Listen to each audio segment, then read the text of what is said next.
Okay, Oz, let me get you inspected Okay. here. Slots, face bars are good, no bends. Okay, you got plenty of padding all the way around, chin strap, let's see that. Okay, head up as far as it'll go. Okay, head down as far as it'll go. Okay. All right, head over to the right as far as it'll go. And now to the left. Okay, neck's good. Got your kidney protection, clavicle protection. Okay, point your weapon toward the horizon, Okay. please. Elbow, wrist is covered. Lanyard, good. Yes. Now we're close. Resting tip, good. Can't even feel the rattan. Tell me you have your cup in. Yes, it is. Okay, good. Shield edging, good. All the way around, hand protection behind, and on elbow, good. Could you lift your left leg, please? Okay, good. And right leg? Nothing coming loose. Okay. Overall, good to go. Ready to fight. Hi, I'm Sir Myles, 22nd Viscount of Drachenwald. We're putting together a fighting tape called Sparring with the Chivalry. The intent of this tape is for relatively new fighters and possibly isolated fighters to get a little bit of instruction on basic fighting techniques. First, let me tell you how you can get the most out of this tape. Make a copy and set the original aside, and that's going to be your master tape. In order to really get the most out of this, you're going to have to just use and abuse those copies quite a bit. We expect you to review them an awful lot. Stopping, rewinding, and if you have these functions on your VCR, freeze frame, frame advance, slow motion. In fact, we film this in high speed so you can get the sharpest images you can on the slow motion and the freeze frame. Probably the best thing for a new fighter, an isolated fighter, or for that matter any fighter, is our friend the Pel post.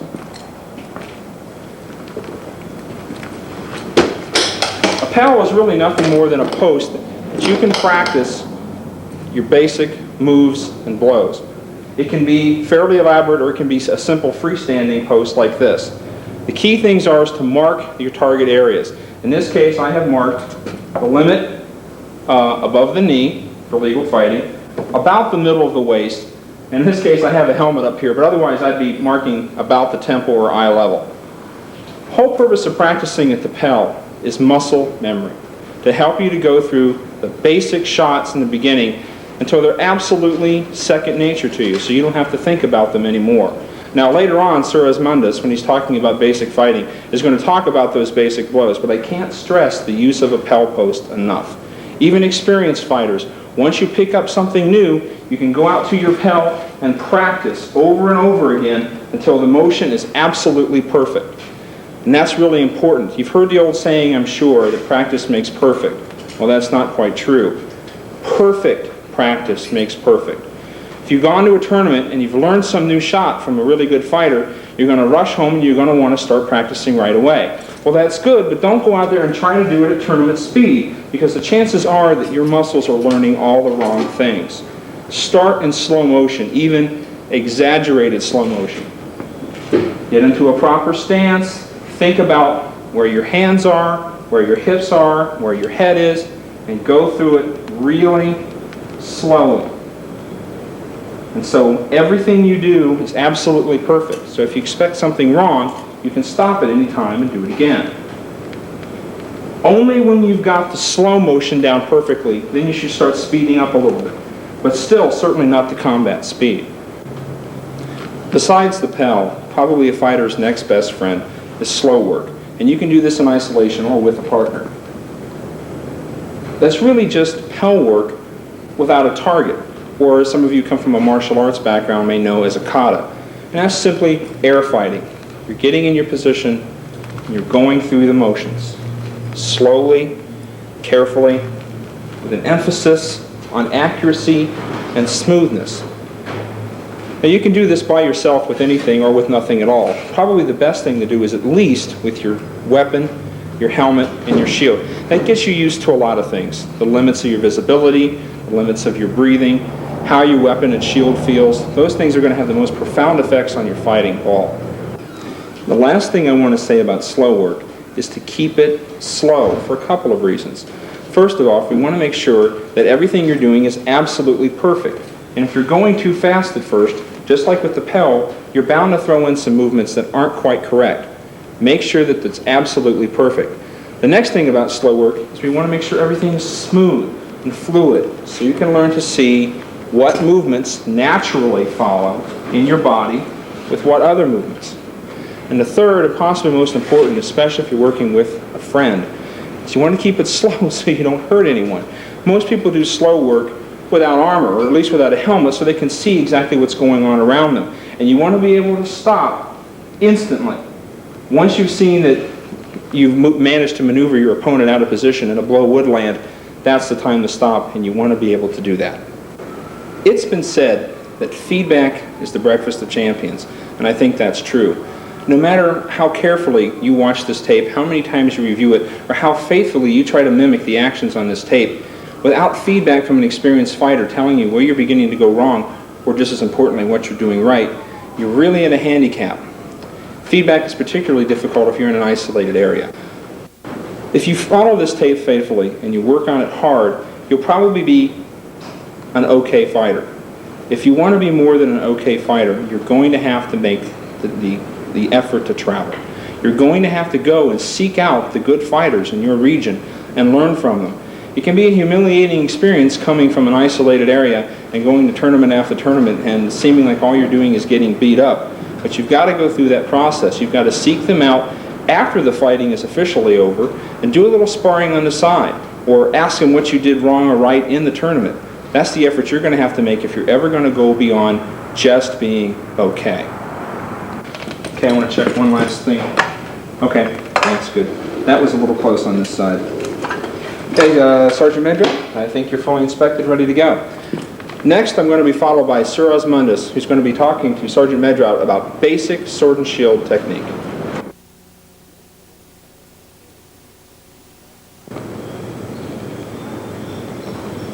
Hi, I'm Osmundus Thorkelsson, Knight of the Middle Kingdom, and today we're going to be discussing basic sword and shield fighting, and Sergeant Major is going to be my assistant.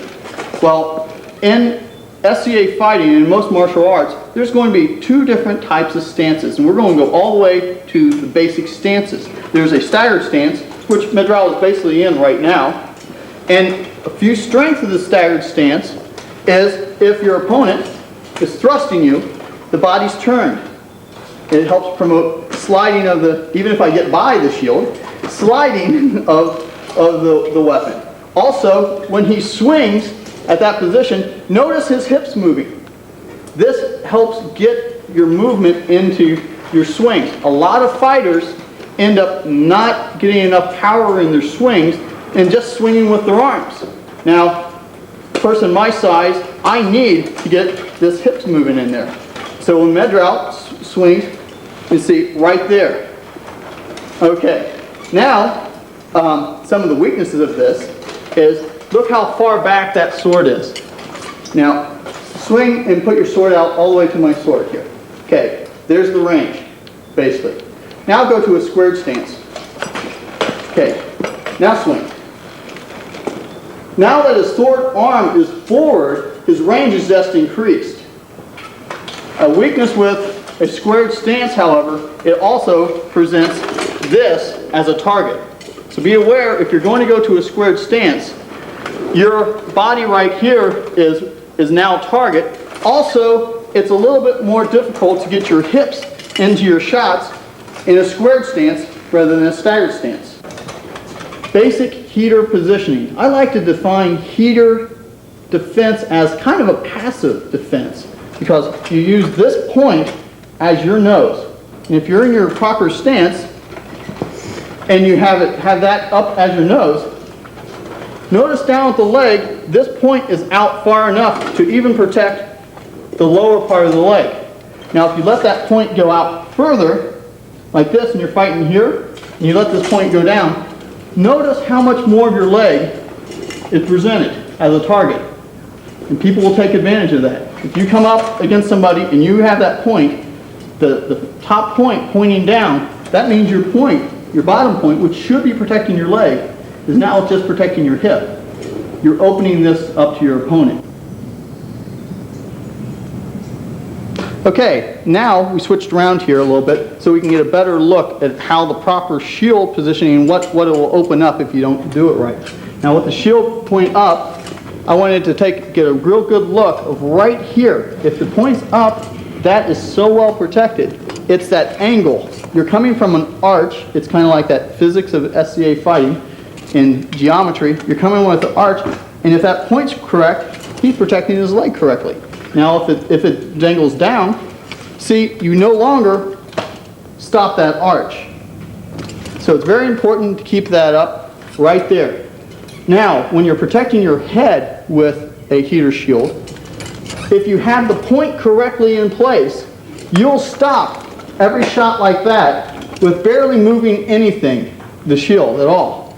And over here, that point, it's cutting those angles of that sword. For straight in shots going straight above towards your head, you have to bring that up. Now, what you have to watch here is to not cover your eyes. So, because sometimes if you are shooting this sword shield up, covering yourself up, you can guarantee your opponent's going to see that and make a fake to your head.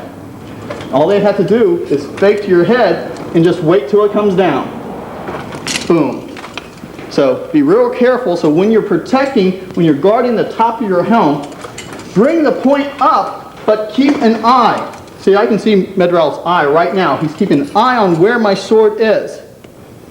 So that's a very important thing. Okay, now that's basic heater shield. What we're going to go to now is we're going to take a look at a tourney round shield. Okay, now we're going to take a look at a round shield. Now a round shield doesn't have these protective corners that will protect your eyes and protect your leg. This is in a way a much more active shield style than a heater. A heater is really important to maintain in position. Here it's much more rolling. To block a shot to your head, you have to roll it up and roll it down. Some of the weaknesses with round styles is some people get so active with the rolling that a slight fake to the eyes will open up the legs. However, this is also a much more active style and much more forward style than a heater style. Okay, now right now you see Medral has his sword on his shoulder. Now this is in with this nice staggered stance that he's having right now. This will give him a good amount of body twist when he swings. A weakness here is if with this planting on the shoulder, it's opening up this part of the head. You gotta be aware that you can also stop shots with your sword. If you have an A-frame here, now it's not going to allow you to whip it as fast as it was if it was on your shoulder, because you don't have the force. But here with this A-frame, you can see that we have a defense this way and a defense this way, and the arm's protected. Back here on the shoulder, right here is also a shot that somebody can get to you. Okay. Another way from A-frame is going straight up and down, or even coming all the way up to here. So it'll help get your basket tilt up front, able to parry a shot coming in this way when he brings this sort of boom, or over this way. Okay. As you can see right now, also it is a good idea, just like with the heater shield, is to tilt a round shield. As you can notice when he was standing there, you can see his leg opening up a little bit more with this round shield. This will also cut that arc of the shot. Alright, now we've switched around yet again, and this angle is hopefully we'll be able to see the arm in position a little bit more clearly and the shield out of the way. Once again, Medral is holding his sword on his shoulder. Notice how that is opening up. It's not as bad as if you constantly hold your sword up like that. Now that's very good, and you'll see people do this for stopping shots coming in straight. But they do open some avenues here. Look at this nice big avenue right here, and now you're fighting an opponent without a sword. And then one coming in right here. If you can get your sword up and parallel with the top of that sword, he's going to be your opponent. Your victory, I mean. Okay, so If you have the A-frame here with the point high, see, once again, that's protecting that leg real well. He's in a staggered stance, helps prevent thrust from coming in. Protecting his head, his arm is down like this. Also, sometimes you'll even see opponents take the opportunity, if they're going to let this point go out a little bit further, for possible shield snatches, which Sir William of Fairhaven will tell you about later on, they'll bring their basket hilt right here. That will help protect them, and it will get their sword more active in the parrying. If you plan to use this style, be very cautious about this arm still. If you're going to keep it like that, move it around every once in a while. Don't present a standard target to your opponent. Now what we're going to do is we're going to go into the basic shots, sword shots from, we'll use the heater and the staggered stance, although we may be going back to the squared stance to show you a few different basic shots that you can get with a squared stance. First thing, when you're shooting a shot, when you're making a blow count, you want to stay as small and as compact as possible. You do not want to get your arm extended and come in like this. Coming in extended like that, you open up all this as target, and if you think about the physics of fighting, you're only using this part of your body for that shot. Where you're really going to get the good shots is when they come in from your hips. So you stay in tight and you bring it in. Okay, you bring it in. Okay. You want to bring this basket hilt first straight here, and then turn with your hips there. And then when you're coming back, don't bring your sword this way. Don't bring it back, because bring your tip back towards your eyes. And bring your tip back towards your eyes. But right there, right after the end of your first shot, you're building up momentum for your second shot. So go ahead, swing down, tip towards your eyes, and swing the exact same shot. You're automatically going boom, you're bringing it back, and where you start your second shot is right here. And you can bring it right back in. And notice, you got to get the hips into it. It helps move your sword around. The basic blow drill that I was taught by Sir Lorimer or Galton way back when is what I'm going to do is, this is outside leg,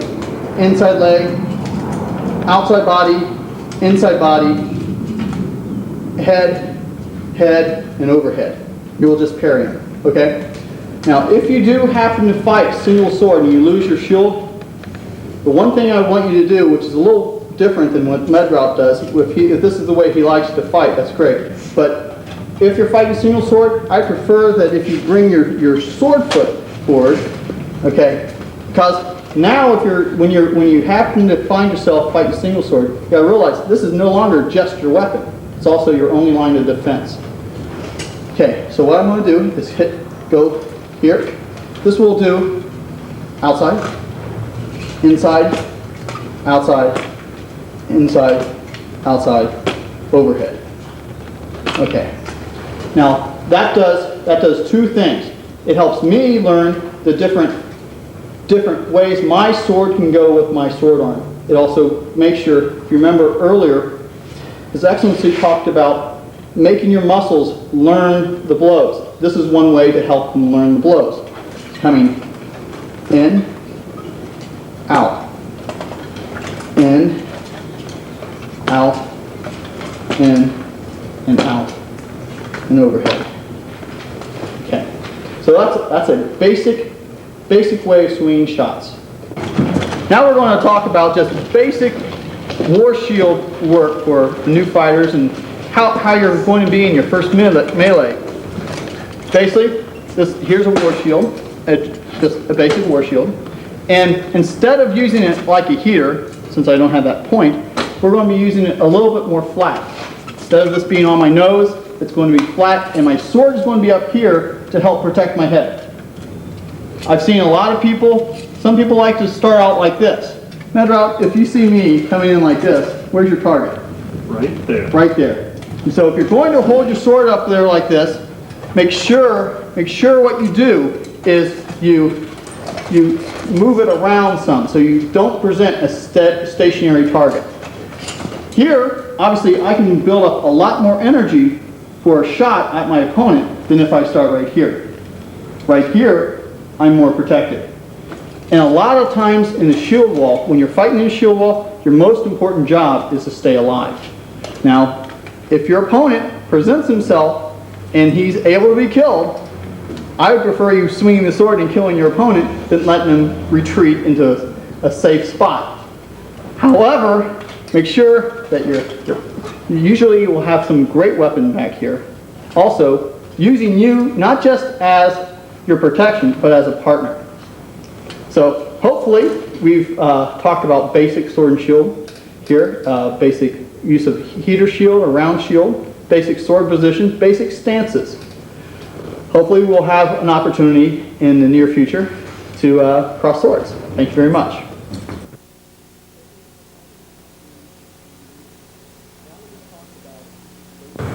Now that we've talked about basic techniques, we're going to be starting moving into things a little bit more advanced. Now, I strongly suggest that you review the basic sections of this tape several times before you go on into the advanced styles. A few things about advanced styles. Just like in the Oriental martial arts, there are a lot of different schools how to fight in SCA fighting, and no doubt you're going to encounter a lot of different possibilities. Now, Ozymandias talked about a sort of generic style because it was the basic. Some of the things that Sir William and some of the other knights in this tape are going to bring up later are going to be a little more advanced, and they're going to be coming from their particular schools of thought.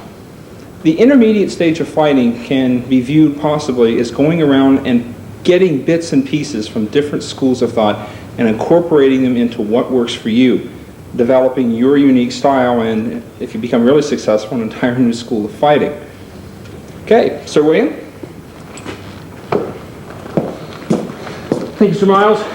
I'm Sir William of Fairhaven, Knight of the Middle Kingdom, and we're going to talk about intermediate and advanced fighting techniques for sword and shield. The first of the intermediate blows you should not attempt until you have become extremely proficient at the basic 7 blows. What we're going to talk about are thumb leads and raps.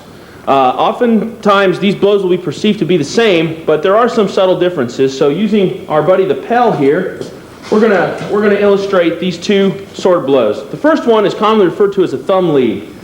From wherever you care to start your sword blows from, and I generally start them from the A-frame in front, the object of this blow is to strike the upper area of the helmet. And it is done in a 2-step process. I'm going to punch my hand outwards, holding the sword with basically my first 3 fingers loosely, and then as my sword nears its target and my arm begins to straighten out, I'm going to flip the blade around, turning, and then I'm going to raise my hand, and at the last minute, I'm going to snap the sword.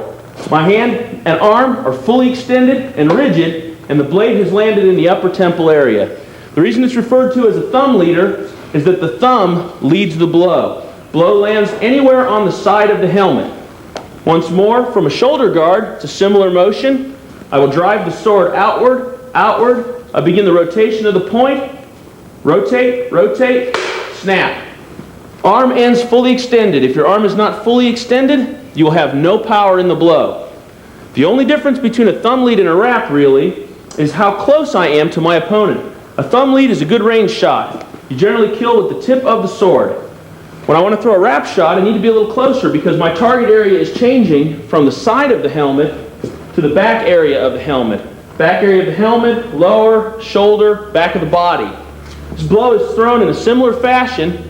Important to remember is that you must keep your sword close to your body and close to your opponent. If you let your arm drift widely out, it will get hit. It becomes a prime target. To avoid this, when throwing your rap shots, close in with your opponent and perform the same motions. I'm going to punch my sword outward, blade begins to rotate, the tip comes around, and at the last possible second, the back of my blade strikes the back of my opponent's helmet.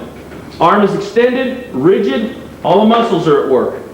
This blow can be used on legs, which we can demonstrate. Same thing, we'll punch the sword downward. We'll begin the rotation of the blade. Blade travels in a nice tight arc. My elbow's tucked in. down, the last possible moment, we snap the blade backwards. My arm is a straight line to my wrist, everything is locked, all the force transfers from my hips right into the sword, right into the target. Recovery, as was mentioned before, pull the blade towards you, right back into your guard. Wrap shots are extremely useful against opponents your height or shorter. Taller and taller opponents become difficult to wrap at their heads. Leg wraps are always viable. They come in behind the shield and strike there.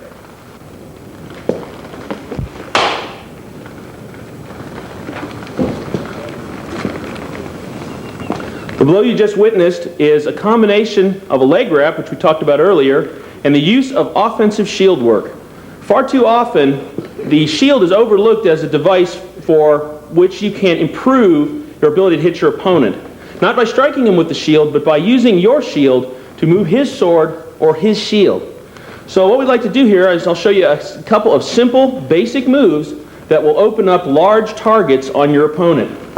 The first use involves the edge of your shield versus the leading edge of your opponent's shield. And what I'm going to do is I'm going to very gently, this is not a hard blow, I'm not involving a lot of force here, I'm going to press the edge of my shield into the edge of his shield. And immediately we note that his leg is now exposed because I've changed the angle. I can now strike a blow straight to his leg. I'll do that again. Back up on guard. I'm just going to take the edge of my shield, press in, boom. Even if he tries to drop his shield at this point, he will now encounter his own leg armor in the process. Okay, on guard again. The reverse of this move, instead of pushing, is more of a scooping motion, as I take the edge of my shield and push his very lightly out of the way and swing in. These open up big targets for legs, and it's a very simple way that you can get a little more out of your tournament shield in a simple tournament fight. Slightly more complex moves that you can do, and once again, this is minimal force. We don't want to bash our opponents with our shields. You can press in hard and flatten his shield completely out. In simple, I'll do it again. Step in. Once your opponent's shield is flat, we can now run a wrap. We can now run a straight leg blow. And we are protected. Our opponent's sword is on the outside of our shield. We are still in our basic guard and stance. Let's just turn while the tape's rolling here and do it from the other side so you can see. Okay? As I step forward, if my opponent was to throw a blow, my shield is still in position. Step back and do it one more time. Lunge in. Okay. One of the things that all fighters move from is single sword blows into what we call combinations. Multiple sword blows thrown in sequence. Combinations are developed for a variety of reasons. They greatly increase your offense. They are designed to move your opponent into a position where a blow down through the combination will open him up so that you can get the kill. Combination training is relatively simple, although it's not well taught as far as I have viewed. The technique I'm going to display was taught to me by Sir Otto and Sir Asgeirr, and it's based on simple motion. Every blow is basically two motions that get you from point A to point B. So the first one, we'll just set up a simple blow, and then we'll create a simple combination. A simple blow from the basic 7 would be an offhanded blow to the head. Now, if we would like to throw another blow from this position, what we're going to do is we're going to create our little imaginary point on the sword.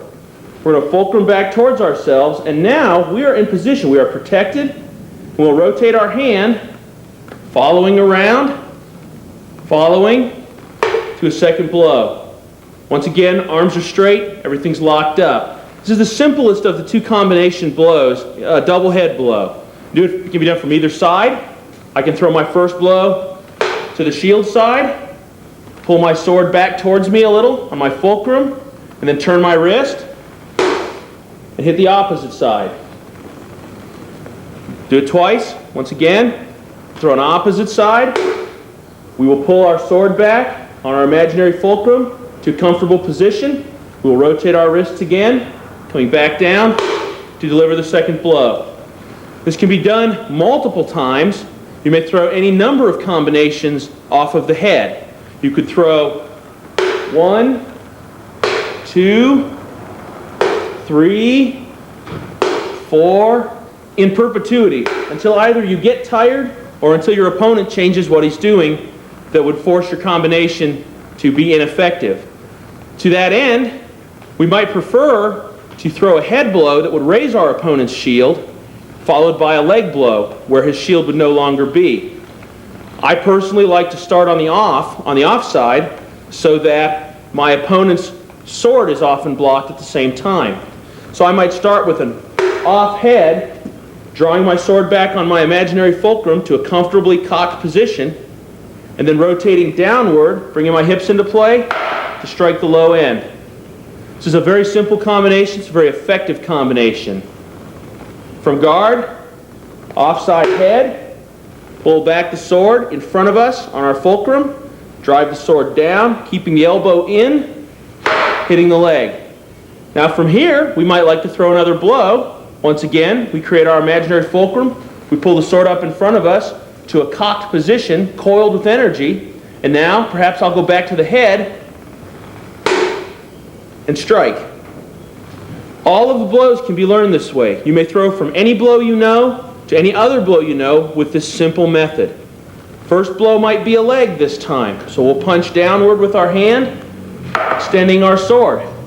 Create the imaginary fulcrum, pull the sword up in front, strike the off head. Create the imaginary fulcrum, pull back to a cocked position, strike the head. Pull back, strike the off head. We've just thrown a 4 to 5 blow combination. This technique can be employed in a variety of ways, variety of style of swords, sizes, length of sword, unimportant, because you will always simply be moving your sword from a striking position to a cocked position, to a striking position, to a cocked position, to a striking position, to a cocked position. From a cocked blow, you may throw to any point. This technique is also extremely useful in that your opponent will not know where the blow is going to land. The best part of this technique is that when you recock for your second blow, if I've landed my first blow, from here, pulling it this way or pulling it this way, my opponent does not know where I'm going to throw my next blow. Am I going to throw head, wrap, leg, head? I'm offered a great number of opportunities, a great number of decisions and choices as I strike all over my opponent. The most valuable thing about combinations and learning them is to set your opponent up by making him move when you are choosing the targets. Eventually, enough blows thrown, your opponent will move and expose something that allows you to land a successful killing blow. One of the major gaps in education of sword and shield fighting, or other fighting for that matter, but especially in sword and shield, is the areas involving footwork for defensive and offensive purposes. Too often we are drawn to standing toe-to-toe slugging matches where two sword and shield fighters stand about this close and just throw blows and blows and blows until somebody dies. One of the things that this does not promote is survival against other weapon styles, particularly ones more mobile. The sword and shield fighter finds himself at a strong disadvantage when confronted with an extremely mobile opponent. So we'll talk about a couple of small tips and tricks that you can do with your footwork to vastly improve your offense and defense. And first we'll talk a little bit about defense here. From our staggered position of our staggered stance, the two things you want to remember the most are that you can move your feet. Oftentimes, if a blow is coming in on the off side, head or body, it is sometimes not a bad idea to step around a little, bringing your shield into play a little more. This also allows you to now have a steeper angle for striking leg, or even coming across to do a thumb leader to the head. Angles is what movement is about. Creating angles that are difficult for your opponent to defeat. Let's go back to guard. So oftentimes in the offhand here, we'll do it again. I throw off, Medraut steps around and attacks. Very good. It's important to remember both. The motion for the defense and then a quick attack. Exploit the opportunity that you're making for movement. Now, I have no shield so that you can see this. Also sometimes, if my shield is slightly out of position and a leg blow is thrown at me, I can crouch slightly. This brings my whole shield defense slightly lower to the ground and would protect this area of my leg. I'm most interested in 2 inches above the knee to about 6 inches above the knee, the meaty spot of the thigh. And from the back angle, you can see here, let's say Medraut's shield is slightly out of position due to something I've done. If I throw a leg blow and he crouches, he creates the angle. This is also good from the front. If his shield is too far back, if he crouches, he decreases the angle in this area, and my sword strikes his shield. Just show it once from each side again. Okay? Shield is out of position to the front, crouching down, sword is blocked, out of position to the back, crouching down, the thigh is protected. This is extremely important because you can keep your head defense intact. If you'll notice, when Medraut crouches, the point of his shield stays even with his eyes. That is the most important thing about crouching in defense at all. Okay, and from the angle where you can see that I don't have the shield, crouching also does not degenerate your offense. It's simple body motion, allows me to exploit and attack areas that he may be opening up, trying to get past my defense. Now, stepping in, something that is not looked at for defensive purposes, the leg wrap, throw a very slow leg wrap, is very difficult to defeat due to the angle at which it comes in. Even with a good shield, oftentimes your leg is unprotected. Cover. However, if I sense my opponent might be attempting a leg wrap, lunging inwards cuts the angle. My shield would be right here, his sword is nullified, and now I'm close for a number of prime shots, probably a wrap. So do that again. Your opponent is throwing a low blow, potentially a leg wrap, lunging in, cuts the angle. Always think about the angle. Also, by the same virtue, perhaps I'm throwing a blow at my opponent here. He could also step away from me. The best defense against a blow is to not be where the blow is. So perhaps he is unsure, perhaps his sword is unrecovered, and he feels vulnerable. He could take a half step back. He is out of my weapons range. I cannot strike my opponent if he is out of range. Again, we'll do it again slowly. A simple motion, perhaps he is out of position. I throw a striking blow, and he steps away. And then, now I am the one in the unrecovered position. He recovers and lunges in. I'm now vulnerable. This movement, this dialogue of footsteps is very important, particularly if you wish to attack Florentine fighters who may be able to back up quickly, polearm fighters, and also it provides a lot of surprise to sword and shield fighters who are used to this belly-to-belly fight. It allows me to move in, strike, move out, recover, move in, and by stepping in and out, I create harder angles for my opponent. When I'm close, my opponent generally needs to throw wraps, like so, and when I'm far, he needs to throw standard blows or thumb leaders. So keep in mind when you fight that you can move your feet. Stepping in and out of simple stances, moving closer together will let you throw some of your blows. Moving further apart will keep your opponent from throwing some of his blows. Once you've graduated from learning the advanced sword blows or the more intermediate sword blows and you feel comfortable, you may find that no quantity of sword blows will get your opponent out of position, or that it's such an expenditure of energy that you burn up in a short number of fights. To this end, many fighters have developed sword fakes or sword feints. A move that masks the true nature of the sword blow you want to throw. There are 3 or 4 simple fakes that you can learn. The most common of which, from any position, is a shoulder fake. The basics of a shoulder fake are the sword remains in its position of guard, either on your shoulder or in front. You dip your shoulder without moving any other portion of yourself. Your opponent, in turn, sees a dropping motion and lowers his shield, at which point you strike his head. Very simple, very fluid, shoulder fake, blow to the head. It's a very quick, very simple fake. Do it one more time. Shoulder fake, blow to the head. That's the basic fake and the basic idea behind a fake. Now, this can be, you can expound on these and expand these movements into greater and greater detail. Not only is your sword a good faking device, but your shield is a good faking device. Oftentimes, he's seen one too many shoulder fakes. Don't move for this. He sees the shoulder fake. He sees the shoulder fake. Pump the shield. Down goes his shield. Same net result. By the motion of my shield dropping, once again, I'm just attempting to create an idea that I'm going downstairs, and instead, my blow is an upper blow of some kind.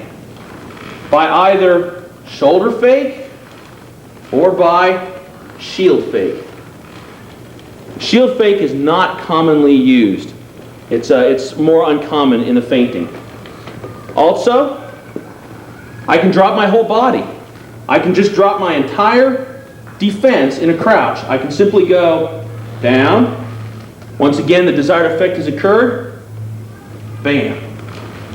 Those are all dropping feints. Body drop, upper blow. Now perhaps our opponent is extremely well defended in his head. No matter what we do, he will not uncover his helmet. So we need a different kind of fake. Most popular kind is a rising sword fake.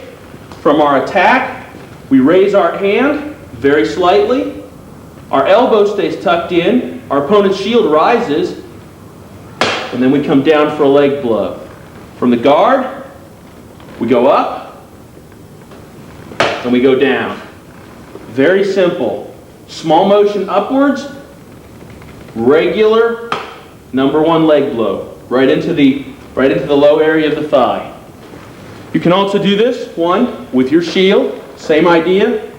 Shield raises a little, leg blow. Shield raises a little, leg blow. Important thing to remember about a fake is not to fake yourself at the same time. Oftentimes, too often, do a fake, and I'll be the opponent. Blocking, or raise your shield, and if I don't bite, you've exposed your leg for a momentary second. You can also use your whole body for rising fake. From a lower crouch, standing up, wrapping the leg. Stand up, wrap the leg. And my opponent cannot see my sword behind his shield. So he sees the large motion of my shield and body, my helmet rising above his eye slot, my sword going downstairs to strip out the leg. 6 simple fakes. Very easy to use, very easy to learn. I'm on the ground to illustrate the next portion of sword and shield technique. After you've fought a few tournaments and traveled around a bit, you'll find yourself down here fairly frequently. Once you've lost a leg, you have to rethink how you're going to fight. And Medra out here has dropped his shield. His sword will represent a shield, but we've done this for illustrative purposes so you can see the blows I'm going to throw. The first misconception about being on the ground is that you're at a horrific disadvantage. This is not true. You just have to rethink what you already know about fighting. Most of your blows will still work, but now the angles have changed slightly. So we'll go through a handful of good blows that you can throw from the ground that should help you win fights against standing opponents. Now the first thing I would always say when you do this is do not sit back like I am right now. Make sure your position is up. You're resting on your knees with your feet behind you. You're basically recreating your stagger stance from your knees. This allows you to use your hips and get power on your blows. One of the biggest problems people have from fighting from the ground is that they can't throw a hard enough blow to kill their opponent. Guard is the same. We will guard ourselves in our A-frame or our shoulder guard. On the ground, it is much more defensive to move your sword into an A-frame position. That way you've got both sides of your head protected. Your legs are no longer an issue. You cannot be blows to the legs have no effect on you. So don't spend too much time worrying about continued leg defense. Head and body defense are foremost in this technique. So what we're going to do here is we're going to show you a couple of simple blows that you can use against a standing opponent. First of which, his shield would appear to be in such a position as to make it impossible to take his leg. That's not true. We always have a wrap. We may throw our wrap blows in the way we've always thrown them. We will punch the sword down, underneath, come up underneath the backside of the leg, or providing the very famous butt wrap. It's a very hard area to protect. Your opponent will feel it, and you maintain the protection of your arm with your shield. Very good. A simple move. We come down with the sword, scalloping underneath, around, and under. Now also, we may often find that this distance is too great. It is not always advantageous to be far away. Your opponent can pick at you, and you can't hit him. So oftentimes, we'll want to move up if our opponent hasn't moved into us. Okay, so let's talk about some basic blows here. Most often, our opponents who are standing leave this area of their body open. So we'd like to look at least first at offside blows. We know these blows from our basic 7. So from a guard, what we're going to do is we're going to look at an upper body blow coming in like this. We can also throw a mid-body blow coming in like this. And if you are fairly limber and dexterous, by leaning back slightly, you can even throw a leg blow that comes in like that. The worst part of these blows for you that you might not be used to is, from the position, our arm is now extremely open. Our opponent can take it in a number of ways, either on the inside or on the outside. So make sure that after you've thrown a blow like this, that you recover quickly to a guard to avoid losing your arm. Something else that you can do with your opponent is closing up with him. The closer you get to your opponent, the more his shield will protect your body. From a very close proximity, if his shield is inside, he cannot protect the outside of his leg. And if his shield is outside, or right like here, he cannot hit my body. He has protected me with his shield. He's limited himself to a very minimal engagement range. He's basically going to have to throw wraps, which are easy to block with a quick recovery, or he's going to have to try some form of shield press to get underneath and hit my body, which is difficult at best. Don't be afraid to attack from the ground. Don't be afraid to take the fight back to your opponent. Don't let it become a disadvantage that causes you to lose a lot of fights. Once you've learned some of the techniques of defending yourself on the ground, the next most troublesome problem for many fighters is attacking a man who's lost his legs. Initially in fighting, it's fairly easy to get your opponent onto the ground. Too often we have many problems defeating this man on the ground. He has no legs to take. He can now protect himself with his upper body much more substantially. So what we need to do is we need to learn some basic and simple techniques to attack a man on the ground. First of which is the approach. This approach is probably taught almost everywhere in the known world. Any fighter who's attacked a man on the ground probably knows this approach or something like it. It's a very simple 3-step approach. And I've removed my shield for illustration purposes so you can see all the things I'm doing. Have my man on the ground. He's in a very good defensive posture. His sword is poised to strike. His shield is in position. He's up on his knees in a staggered stance. He has a good solid defense. Picking away at him at range will probably waste more energy on my part than on his part, so I need to go get him. So the first thing I'm going to do is I'm going to get in my fighting stance, and I'm going to bring my feet a little closer together. The purpose of this is that I can take a big step off towards my opponent. If your legs are far apart, you can't extend. So bring your feet a little closer together, about half of what you're used to. Watch the range so that your opponent doesn't take your leg while you're standing there trying to figure out how far away he is. So the first thing we'll do is I will take a very big step, leading with my left foot, assuming you're right-handed, and I will lunge forward to a point where I'm on top of my opponent. I'm not touching him in any way. I'm not hitting him with my shield at this point. I've kept myself guarded. I'll bring my back foot up, so I'm standing right in front of him and make any minor adjustment. From here, I can step around his sword side. This reduces his sword effectiveness, allows me to throw head blows or arm blows. Primary blows you're going to use, head, which he will be blocking, hopefully. He will be looking to block with his sword. However, my shield can immobilize his sword, the often overlooked arm blow. These are very, very straightforward and simple blows.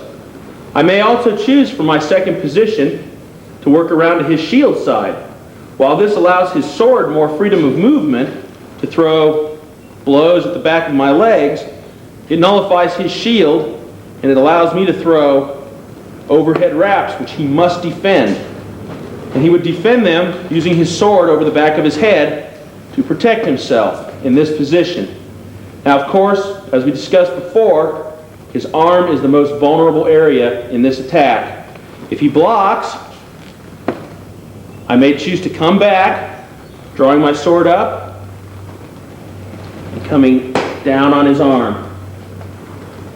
Also, with his shield pressed against his body, he cannot use it to adversely affect me. I'm not actually touching his shield, and I'm not pushing on it except perhaps by incidental contact, but it's very hard for him to move it around. Even just trying, it's tough for him to get it to go anywhere.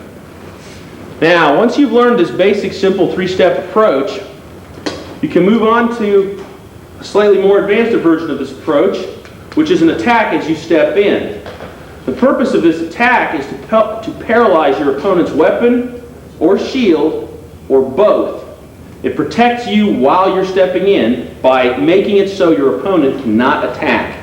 And the way that we would do this from our position in our guard is as we lunge forward with our lead foot, at the same time we throw a blow into his sword. Now he can't swing his sword. His shield, if I'm lucky and can get both, that's great. But the prime objective here is the sword. We want to swing at the last 4 or 5 inches of the sword, or if you're more comfortable, throw right at the basket hilt. But the object of this exercise is to strike your opponent's weapon. Nice and easy, a simple off-body blow, sliding with my foot, and hitting his weapon. And remember to pick your foot up. Don't try and slide it across the ground. Take a step. Stepping in, hitting the weapon. Now I can draw my back leg up with safety and work around, freeing my sword to do any number of things to my opponent. Be careful when you attack the down man. Do not hit him with your shield. Do not hit him with your basket hilt. Do not hit him with your body. That's illegal and it's not very chivalrous. Stand in front of him, come in and fight him. Corkscrewing him into the ground, also not terribly chivalrous. And with this approach, you won't have to do any of that. You can just step in a nice metered attack, giving your opponent every possibility for a fair fight, lunging in and pinning, drawing your foot back up, wrapping for the kill, using your shield on his sword to nullify him, using your basket hilt on his shield. You have a number of options. Makes for a nice clean fight. It's a very simple technique. Requires a lot of practice to do it properly.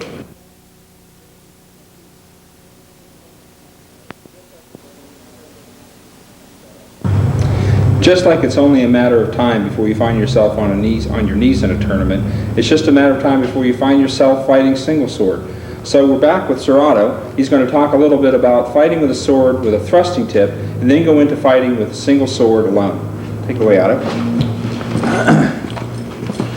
One thing that you may wish to do to help open up spots on an opponent and also take advantage of some small spots that are already open is put a thrusting tip on your sword. The thrusting tip will allow you to just use a straight in motion to get your wound or kill. And now we'll have Squire Medraut come over and we will show this. One of the first things I want to say is how not to do it. One of the problems that people have in the beginning when they put a thrusting tip on a sword is they try to use it like a fencing foil and throw blows from way out here. As you can see, there's not a lot of places out there that I can hit.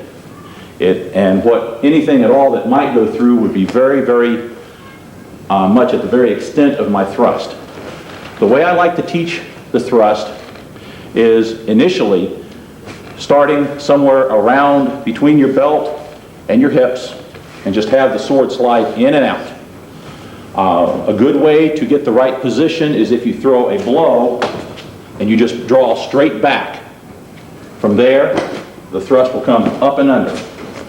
So I tend to tell people to throw the blow, pull back, and thrust under. Throw the blow, pull back, thrust under.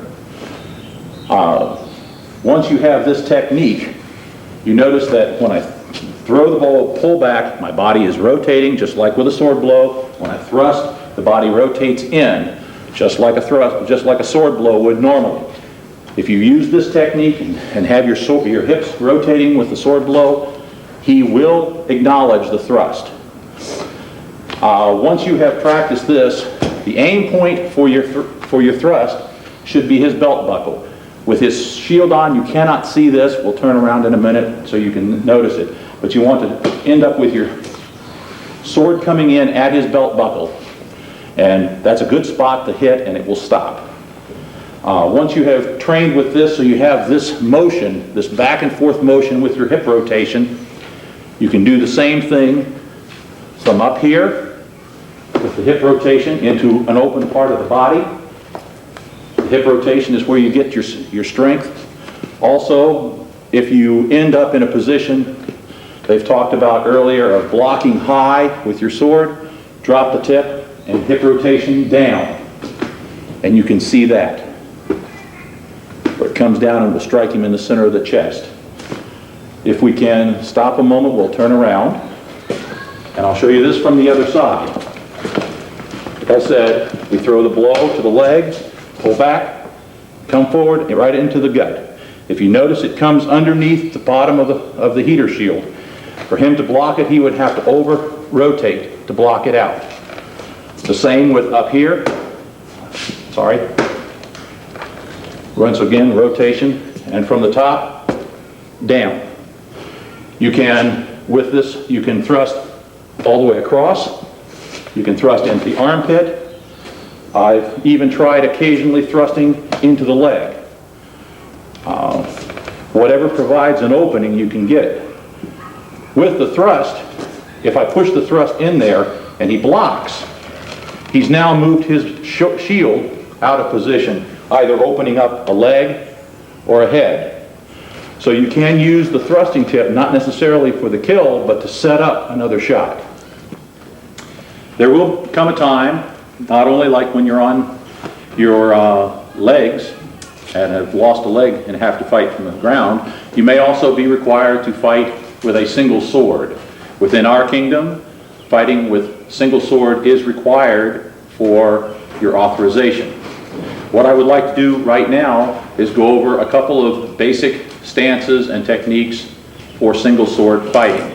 These will work equally as well, either hand. So at this point in time, I will use my sword in my right hand still, and I have a sword turned upside down in my back, in my offhand, around behind my back to protect it. The first thing I want to mention is if you are fighting with your normal sword, with your sword in your normal hand, your stance will now be reversed from what it was before. Instead of having your shield side forward, protecting you with the shield, you must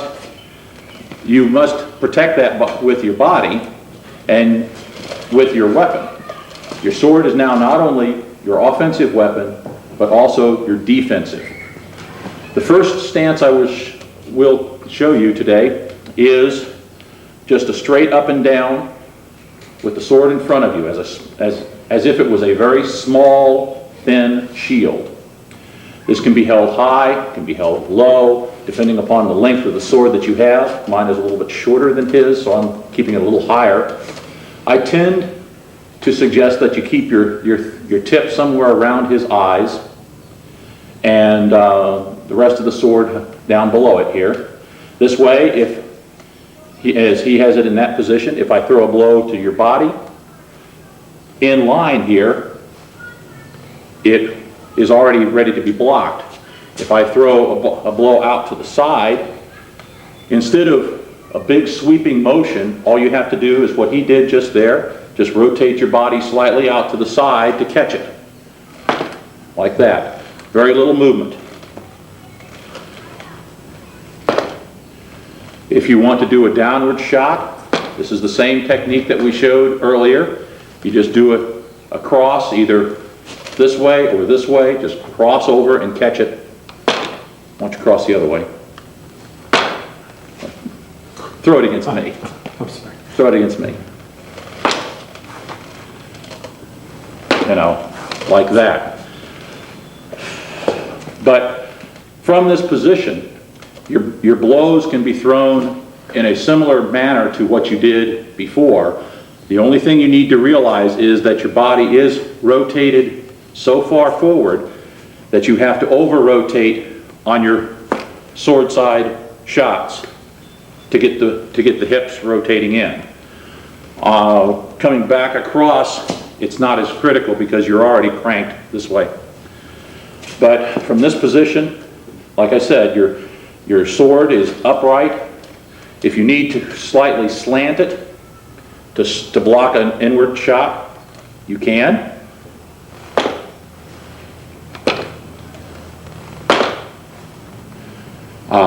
Leg shots are blocked by either dropping the sword down, or another technique that we use is called power blocking. Why don't you go ahead and throw a blow down to my leg, where you physically target his sword for the strike and physically move it all the way down to the ground.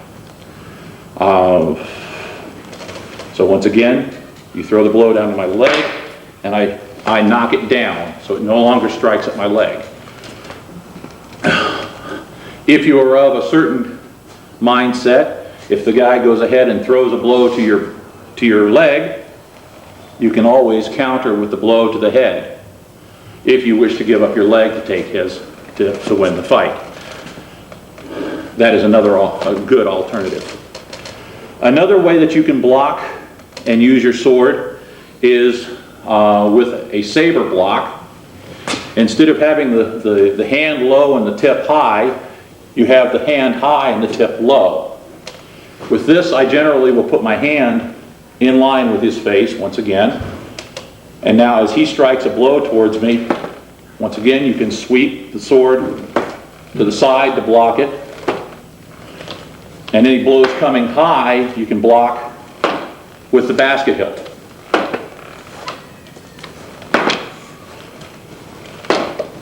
And blows from your position here are what are called Milanese. But once again, you take the sword, you bring it forward, and then as your hand is coming down, you snap it. But the sword will do almost a 270-degree turn from straight up and down that way. And the key to this is, as you do this, your hand comes down, but you don't bring the sword tip straight down. You bring the sword down like this. So the Milanese will come down. But as you can see, you have a very good defense against head. Your body is a little less so.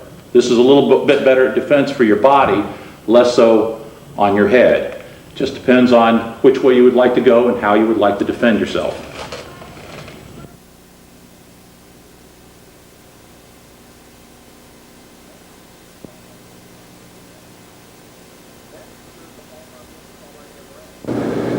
Next, we're here at the home of Duke Comar Mirand. Grace, thanks for having us over.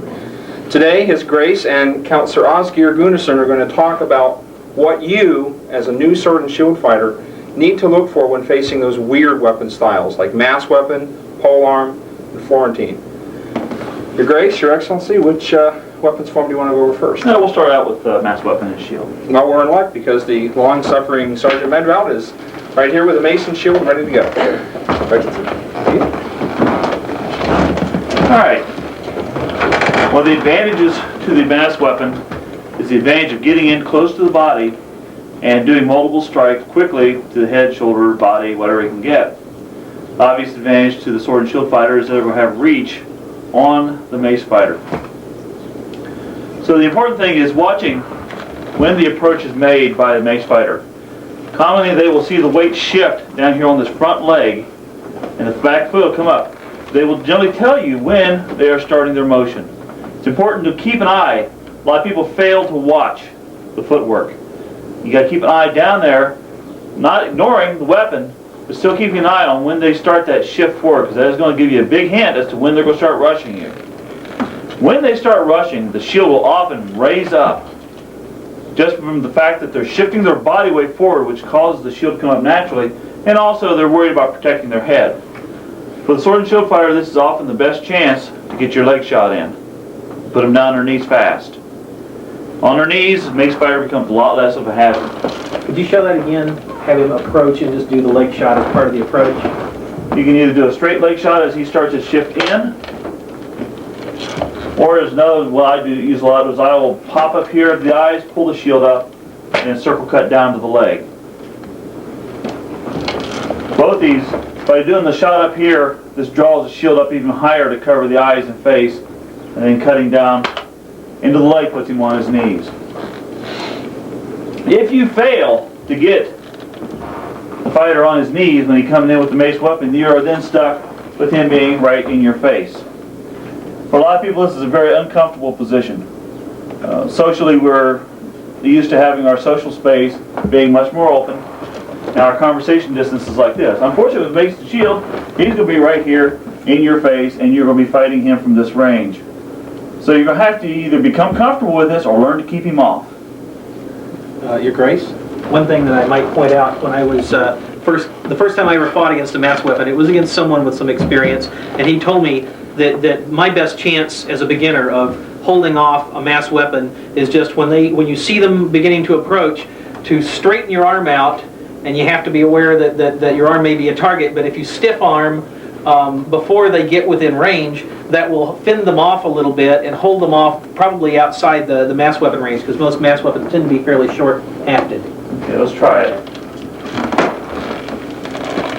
As you can see, it's much more difficult for him to get an angle at you when he has to reach way out. He's completely at full extension and can just barely touch you. Which is a good point. Obviously you got disadvantages, the same thing. His leverage will be more able to push you out of the way when you're in there. Another thing that you can do, a lot of times you will catch them off guard.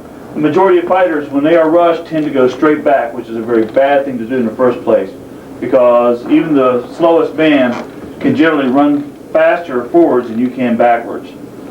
So if you're being rushed, generally circle one way or the other so that you can move out of the direct path of the fighter, make him move into the same circle, or occasionally as he rushes you, particularly if you're a big man, just come right straight back into him with your shield. Or a lot of times that will catch the mace fighter off guard. All of a sudden he's standing upright with the shield up, in which case you go back down to the leg again and take the leg back out. I don't think we can emphasize enough that the thing to watch for a mass weapon is they want to be in close. They have to be in close. Yeah. And so anything that you can do to defeat their range control, to make them stay away from you, whether it's straight arming them or putting them down on the ground, you're doing the same thing. You're controlling the range instead of letting them control the range. Right. And this gets back to the general philosophy. Who do you want to control the fight, you or your opponent?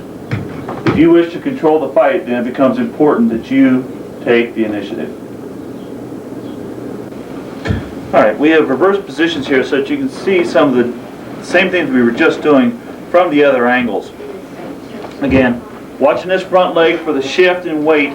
As he shifts, either cutting the leg, whatever direction you can get it from, or as Count Asgeirr said, getting that arm out there and stopping him with your shield. Now, again, one of the problems you can experience with this is the advantage of the mace fighter. If I stick this arm out here and he comes into this shoulder, shoulders are kills with a mace. Same way as a blow to the body and a blow to the hip. So you have to be very careful sticking that out there, because if you do, you're taking your defense and making it static and allowing him strike zones that may not otherwise be present. When the mace fighter is inside on you, which is where they're going to be if they have the opportunity, you have two choices. One is to block with your shield. As he throws blows, moving your shield to the blocking position to wherever he's throwing it at. It's going to involve a lot of shield movement, because he's going to be throwing a lot of blows in a lot of locations.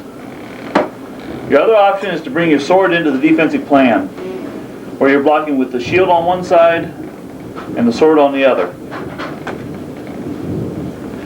One thing you need to remember is to catch that half sufficiently far out away from you that the head does not travel past and strike you accidentally.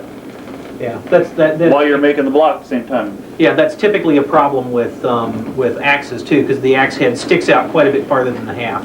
This, of course, being a mace, it doesn't stick out quite so much, but you can have axes sticking out 6 inches beyond the half. Which is one of the big advantages of using an axe. Yeah. Again, using the sword for your defense is going to give up some of your offensive capabilities. So, the best thing you can do is keep the initiative. Try to take the initiative away from the mace fighter, put him down on his legs as early as you can, and then use your range advantage to take him out the rest of the way.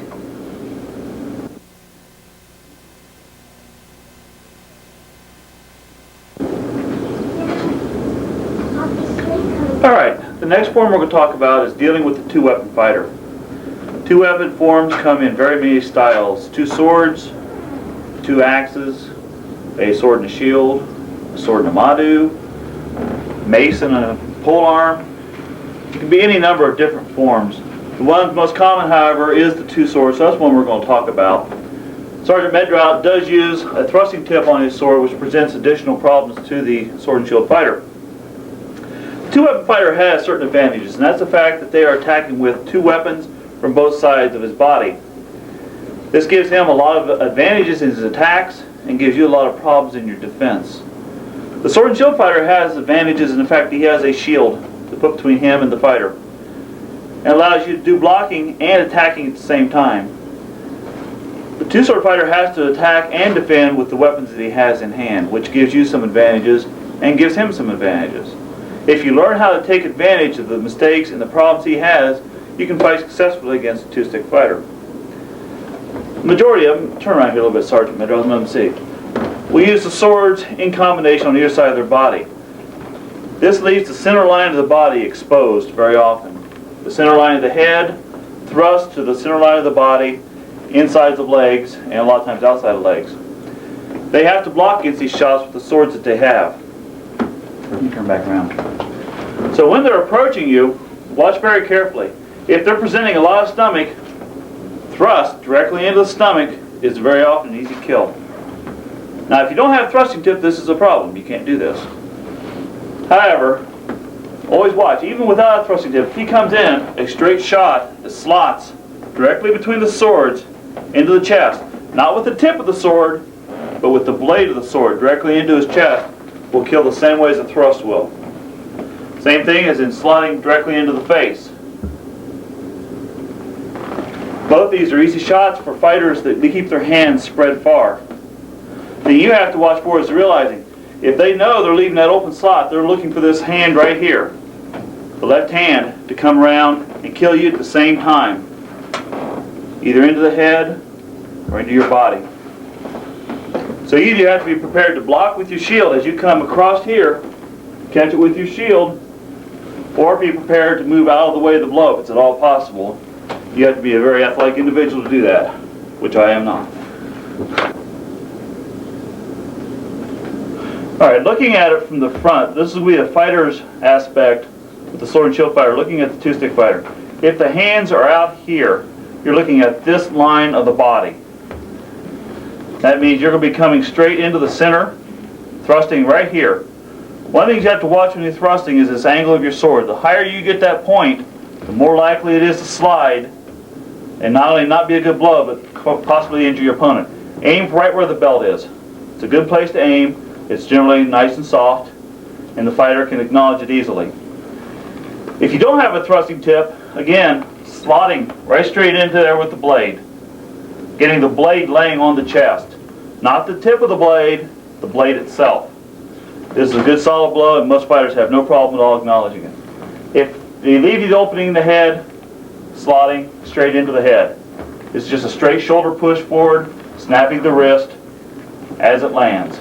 One thing to throw in a comment on here real quick is, please resist the temptation, unless your opponent is wearing a barrel helm, to just swing overhand at the top of their head. Because if they have any type of conical helmet, whether it's a bassinet or whatever, a lot of people just want to swing forward and arc downward, and that'll typically slide off, and it may even skip off the shoulder and not be any good. So when you're throwing the slots up the middle, because you'll do that a lot more on a two-stick fighter than you do on another sword and shield fighter, just be careful and make sure you throw out and at your opponent, not like just straight up and down. If you come from a king with face thrust, obviously, possibility of putting the face thrust in there is also a very good and accurate shot.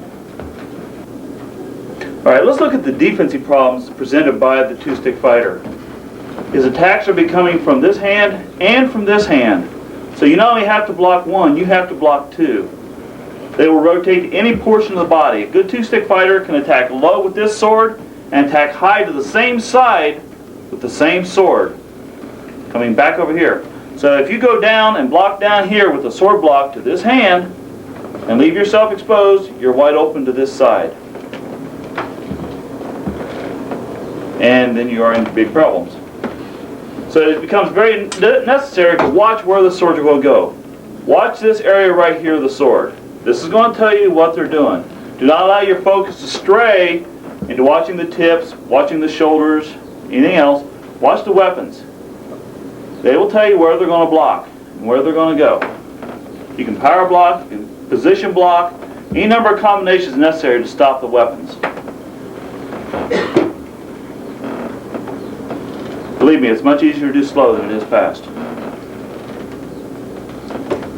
But the hard thing you have to do is watch where the weapons are going. If you don't know where the weapon is going, you cannot block it.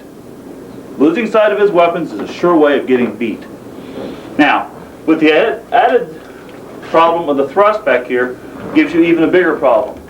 The thrust on, particularly from the left hand, will be coming around the outside portion of your shield. So if your shield's in position here, he's coming all the way around and coming into your body. This is a very hard shot to block, and if you miss that point dropping down, you're going to have to try to block it with your hand or turn out of it. Turning out of it is a good way of doing it, but it's very difficult to do, particularly when this hand is throwing shots at the same times.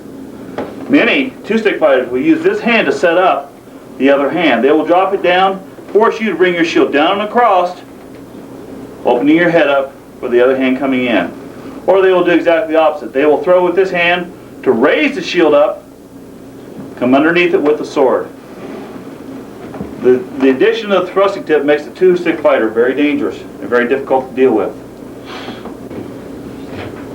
Alright, two-stick fighters and sword and spear fighters, mace and polearm fighters like to keep their distance.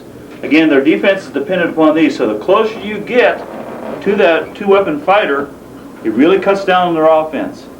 Therefore, most of them like to keep their range. By keeping range, they are able to maintain the offensive without the extreme exposure inside of the sword and shield fighter. So it's important to keep an eye on them. If you can, catch them when they shift that weight forward again. When that weight shifts, get that leg out of there. But remember this sword right here. Because if you go down, at the same time he's throwing at your head, you've got to be prepared to catch it with the shield. Very important. That once the two-stick fighter is down on his knees, then he becomes vulnerable to a lot more different types of attacks.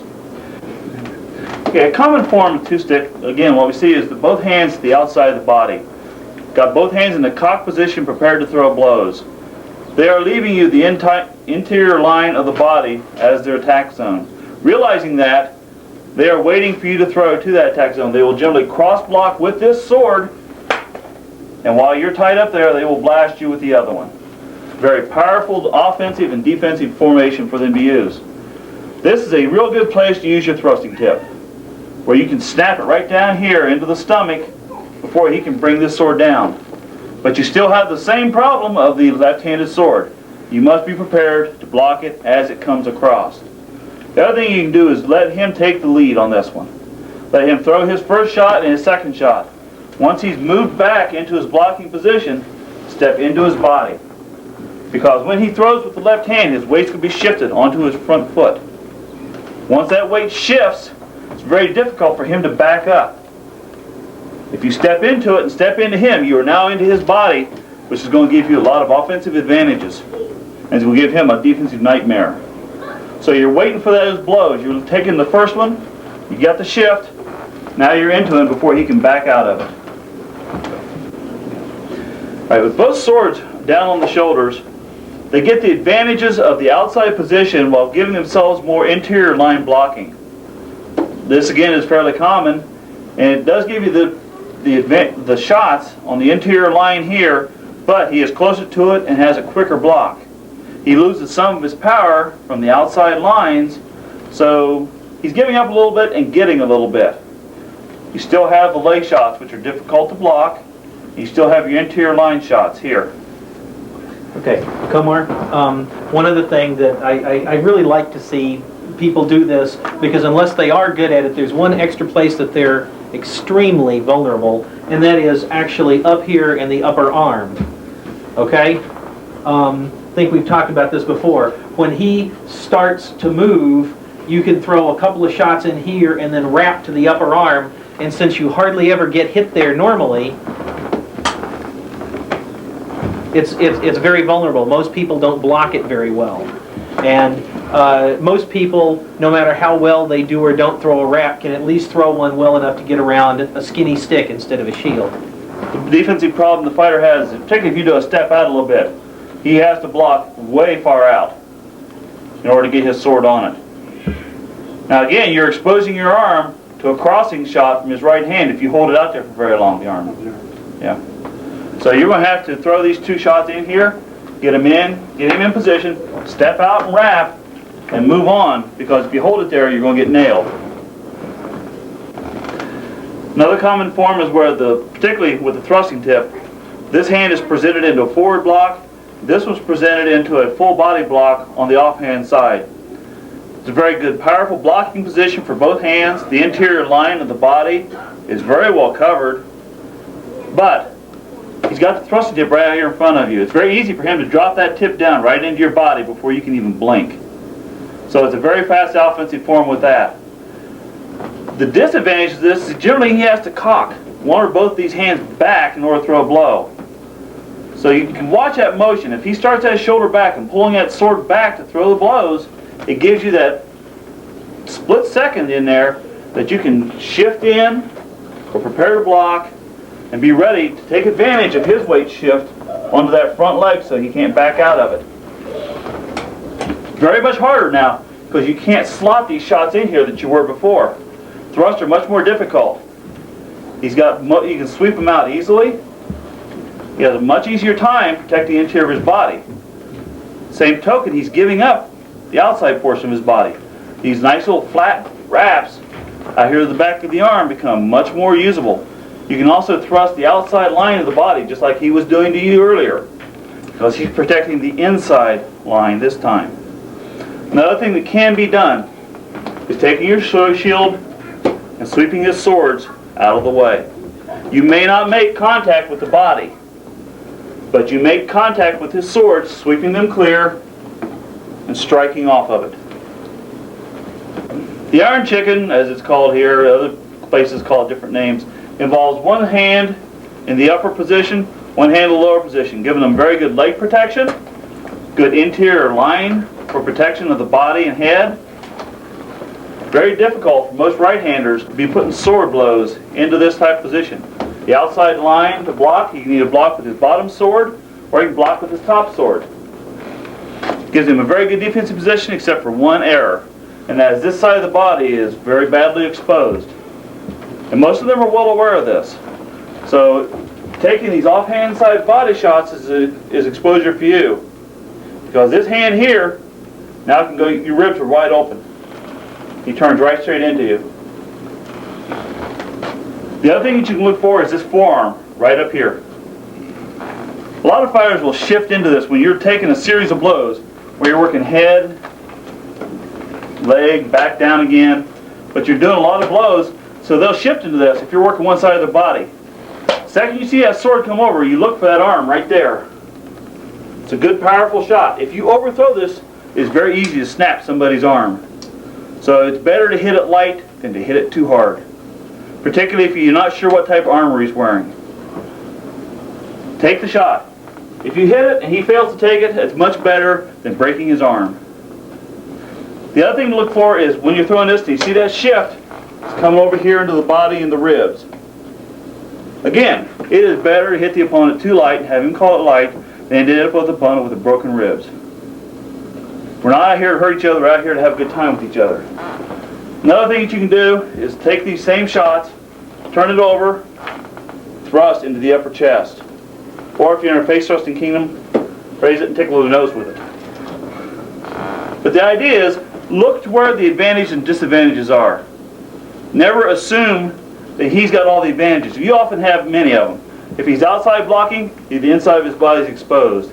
If he's protecting the inside of his body, the outside is exposed. If he's covering one side of his body heavily, then the other side is exposed. Look for where the targets are at and take what's there. Beating into his defense will rarely accomplish anything but exposing yourself to his other sword that isn't tied up and just get you killed.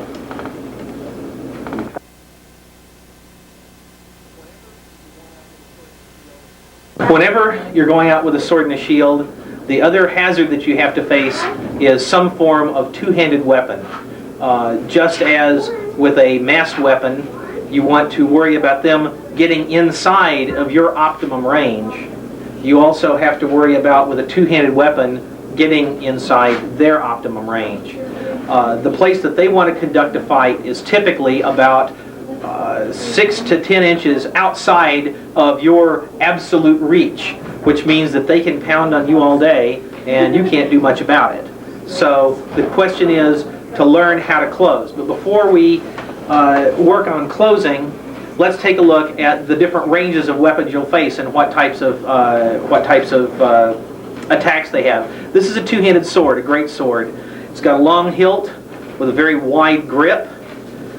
We have a pole weapon, which is approximately the same length, about 6 feet. It's got a padded head to it, and of course this has a thrusting point. You can have a thrusting point on the two-handed swords also.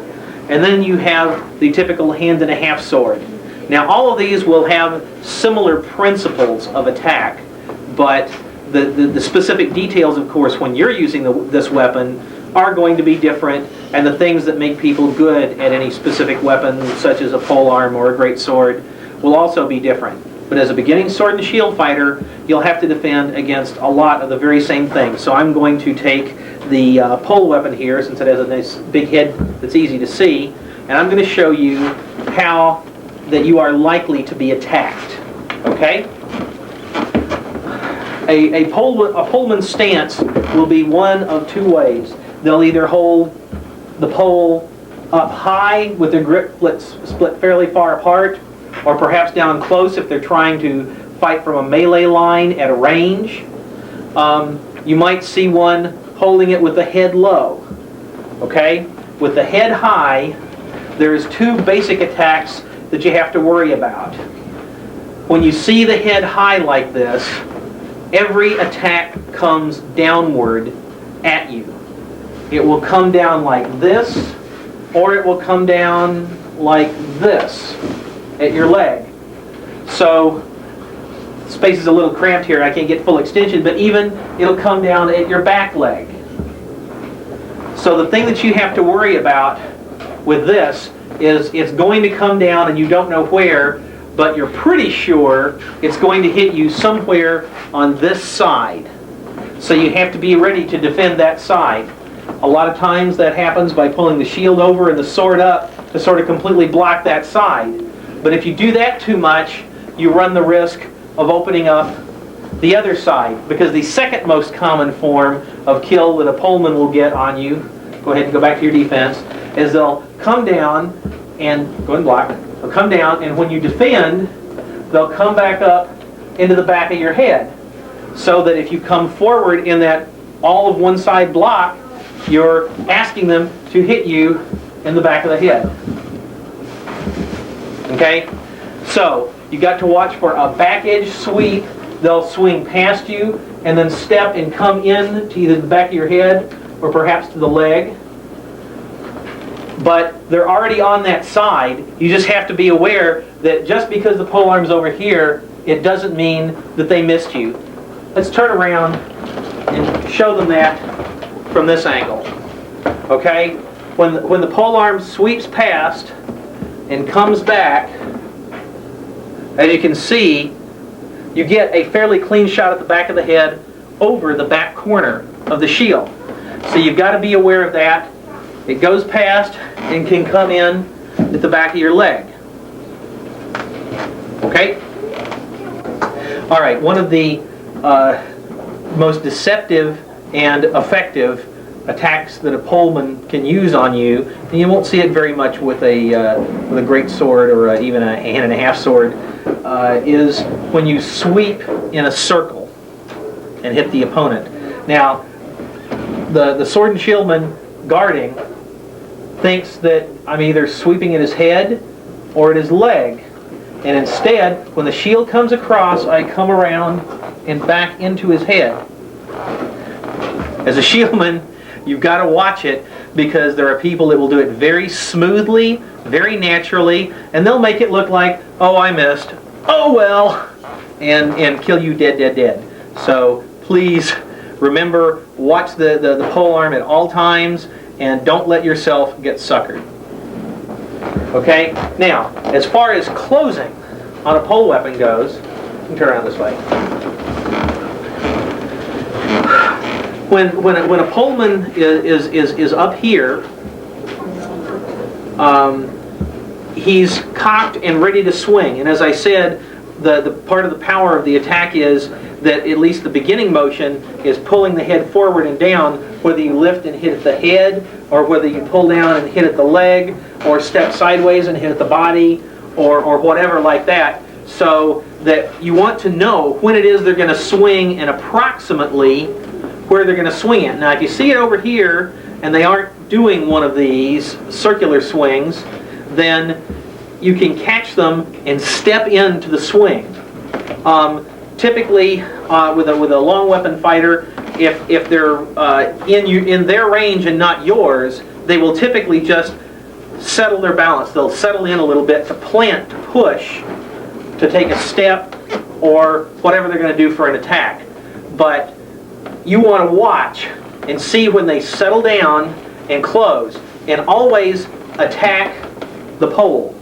Swing at the pole and hit it, because if you're touching it, it's not, hopefully, touching you. So you swing on the pole weapon, and you close in and press the shield against the pole, and now you've got him defending, and that's the position that you want to be in.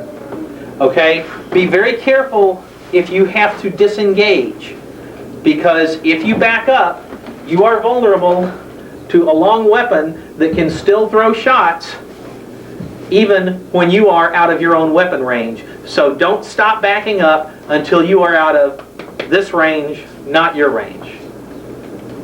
When a poleman presents himself to you, please notice that he will either have his hands this way or this way. It makes a difference in which angle the attacks come from, because if I'm holding the polearm this way, I can't thrust very well. But change the grip, change which hand is high, and you get the same effect as with a left-handed sword thrust. Especially if they chop at your head and then step to the side and thrust. This particular pole weapon also has a butt spike. With those, that's one of your last defenses, both as if someone closes on you to try to do a thrust at the chest, it's pretty desperate, or if you're at range, they'll slide their grip up and thrust at your leg, or perhaps at your gut, but typically at the leg. And they can go out one-handed, so that the range is much greater than you would guess from seeing them hold like this. All of a sudden, they're hitting you from much farther away. And lastly, for the kingdoms that have face thrusts, a blow down here will draw the shield down, and the thrust can come back up at the face.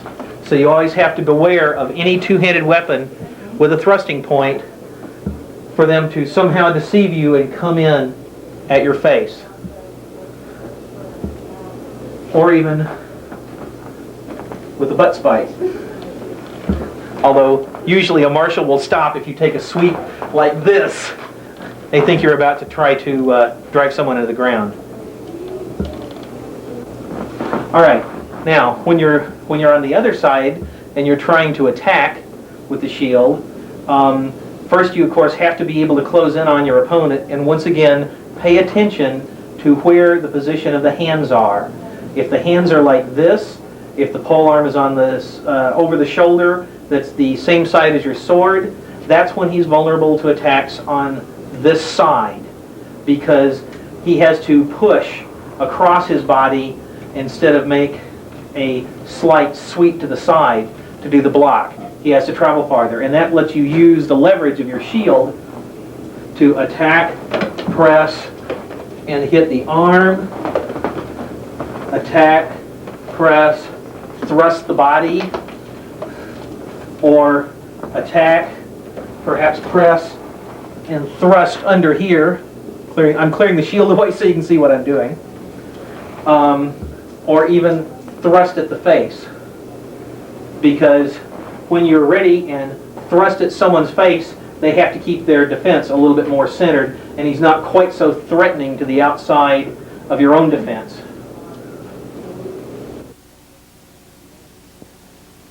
They have to keep their defense a little bit more centered, and he's not quite so threatening to the outside of your own defense.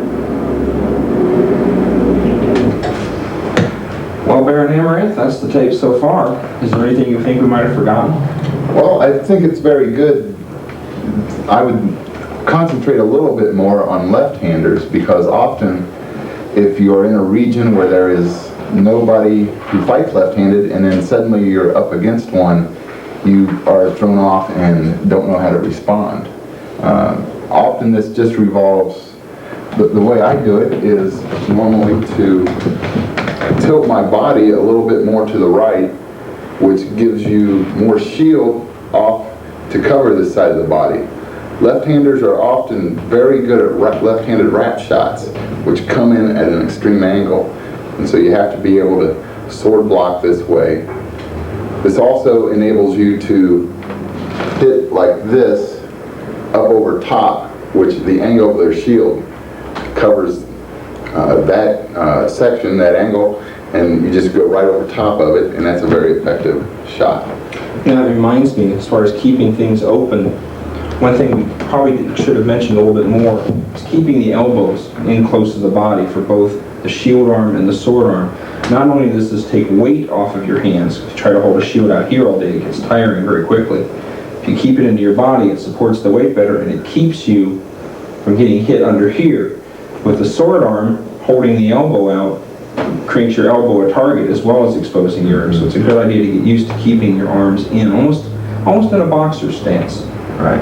I have often found that slightly rolling your wrist back tucks your elbow in a little bit. I mean, like this. Yeah, if you roll it like this, it'll tuck your elbow in, and you'll get your arm taken less. Well, talking about techniques all well and good, but you know, for beginning fighters, it might be a good idea to talk a little bit about equipment, especially since we've only got a few minutes left. Okay, let's cover swords, shields, and helms. Those are the basics. That's true. If we started talking about all the rest of the army, we could do a whole tape on that. So those three, I think, have the biggest effect on new fighters. Amaranth, I think, easily the most important piece of equipment is the helmet. Unlike all of the other armor, which just keeps you from getting hurt, the helmet keeps you alive because our fighting is full speed and full force. And this keeps you from getting killed, so you can't spend too much time choosing a helmet that's appropriate for you. That's one of the reasons that the rules of the list specifically state that the head, face, and neck have to be covered by a minimum of 16 gauge steel over padding. And of course, the eye openings have to be less than an inch, any opening in the face grill, and your marshal should have a dowel that's mic'd to 1 inch that will not fit into any opening. So of course, swords have to be at least 1.25 inches, and you can't get your eye poked out. With that little bit of overlap, there's never a chance that a weapon's going to go into a helmet. In addition to the head and face, though, we also have to take a look at the neck. The neck has to be covered by a gorget, rigid over soft, or camail, or a combination of the two. And in addition, the helmet must have some sort of chin strap that keeps the helmet from coming off in battle. If your helmet should ever become dislodged while you're fighting, you're automatically dead. The fighting stops then. I want to talk a little bit about gorgets too, because I consider them to be part and parcel of the whole helmet head arrangement. How high the gorget goes up depends entirely on how far down your helmet comes. At the very least, you've got to make sure that the trachea or the windpipe is covered from any kind of a blow toward the front if your head is all the way back, because we know funny things could happen in battle, as well as the sides of the neck don't create too much of an opening. It's all got to be covered here no matter how you rotate your head. I see he has good cervical vertebrae protection also. The back of the neck must be covered. This partly protects you from your own helmet in case your helmet goes back. Some longer helmets could cut into your neck if improperly made. Exactly, and an injury to the spinal cord is very serious. That could possibly leave you paralyzed. We see here a variety of SCA helms. There's lots of considerations that go into choosing your first helm or any helm, but the most important by far has to be safety. When you get a new helmet, you got to check it out to make sure it's a good, strong, solid construction. There aren't any loose or bent bars, the rivets are tight. If it's a welded helmet, you got to make sure that the welds are good. There's no daylight showing through, so you know it's sound metal. Safety first, always. Now, after the safety consideration, you can start looking into things that what I call tactical considerations. How does it limit my vision? How about my breathing? Can I see, can I breathe all right? Can I hear things? And of course, that's affected a lot by the padding that you have inside the helmet.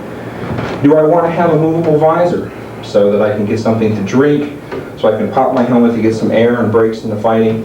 Those considerations come after safety. After that, I would say you need to look at comfort. Is the helmet comfortable for me? Because if it's an uncomfortable helmet, it's going to affect your fighting. If you really can't stand only having a little bit of vision, maybe you need to go to a full-face helm. On the other hand, if you're the kind of person that just doesn't like things being in their face, if you constantly flinch when things are coming up toward you, maybe you need a closed-faced helm that limits that sort of very natural reaction. And then, of course, there's always aesthetic considerations. How do I want to look on the field? And historical considerations. Is this helmet historically accurate? Does it match my persona? I use this one for demos, that one for my real SCA fighting. Same here. I use this one for my SCA fighting because I'm most used to it. I've had this for years. And this pretty beautiful helmet that I hate polishing, I have this one for show.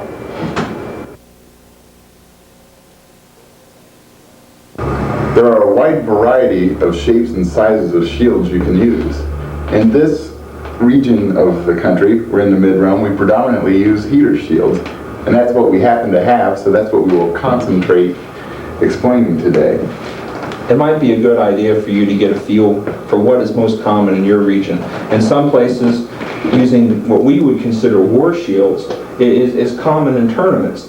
Here, though, I think that we're most comfortable with what we call the shoulder-to-shoulder, chin-to-crotch. But I got to emphasize that varies wildly from place to place. And in some places, they don't like using heaters at all. They use round shields. Right. Some of the basic principles can be the same, though. For one thing, you always want to have shield edging. This not only protects your opponent, it protects your opponent's weapons from being chewed up so they don't have to constantly replace their rattan.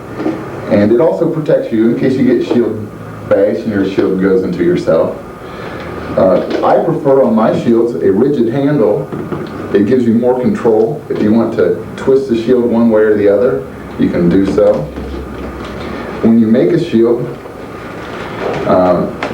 you want to put the handle up in the corner somehow. Now, how close to the corner? Some people put it right up in the very corner. Some people put it down further. I like a happy medium, somewhere close up there. You want to have plenty of corner to reach up and protect your head with, but also that leaves enough bottom so that your legs get covered also. When you install your handle, you want to cock it slightly to the side because your hand doesn't go at a right angle from the rest of your arm. It's tilted slightly. So for comfort reasons, I usually tilt my handle a little. To strap a shield, I use a plumb line method. Just hold the shield by the corner and basically imagine a straight line going down, and that's where you want your arm. Well, now, why would a fighter care about how the shield or how his arm lays along that center line? What difference does that make? Well, that's where the center of balance is. And so having your arm along the center of balance makes your shield more manageable. On this shield, you will notice I've added counterweights. This was just something I tried and I liked it. A couple washers in the corner, and it makes it naturally rest up into position. I don't have to hold it up. Another important thing, I believe, is to put the arm strap as far back, close to the elbow, as what you can manage, because this gives you more leverage. If all the weight's out at the end, your shield will be harder to handle. One more thing about hand grips. Make sure that the hand behind the shield is protected. If you have an open grip, like Baron Amaranth has, then you must have a gauntlet, just as you would on a sword hand. What has become popular in a lot of regions, like with a basket hilt on a sword, as a basket hilt behind the shield. This makes sure that your hand is protected from blows and your fingers don't have a chance of getting broken. You know, Amaranth, the most important thing, in my opinion, about selecting the shield, after safety considerations, of course, is finding a shield that's right for the user. Even if your region tends to prefer a certain size of shield or a certain shape of shield, you need to find a shield that works with you. The shield on your arm needs to be an integrated part of what you're doing, not just weight out there that may get in your way. It's a common misunderstanding for early fighters that they think that the bigger the shield, the more they're going to be protected, and that might be true at first. But an experienced fighter knows how to work around a big shield. As with everything, it comes with its own advantages and disadvantages. A big shield, while it may cover more at the same time and give you a better initial defense, it's also more cumbersome. And a good fighter can cause you to blind yourself with that big shield. A smaller shield may be more mobile, but of course it covers less.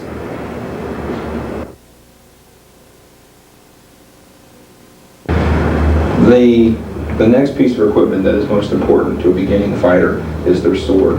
The sword is the tool, if you will, of the fighter. That's the tool that he does his work with. With any piece of equipment, the first and most important consideration is safety. And primarily we're talking about hand protection here. It can be accomplished in one of a couple of ways. Either with a basket hilt that covers the entire hand, fingers, and you only need a half gauntlet, which I should be wearing. I've removed to show the area that's exposed, which would be the wrist bones. These bones come close to the wrist, and the inside of the hand here. I've been hit a couple of times when my hand was turned and exposed, which normally would never get hit. So this would cover all of this with a basket hilt, either a closed type like this or one made of bars, and of course a lanyard to keep it on your hand.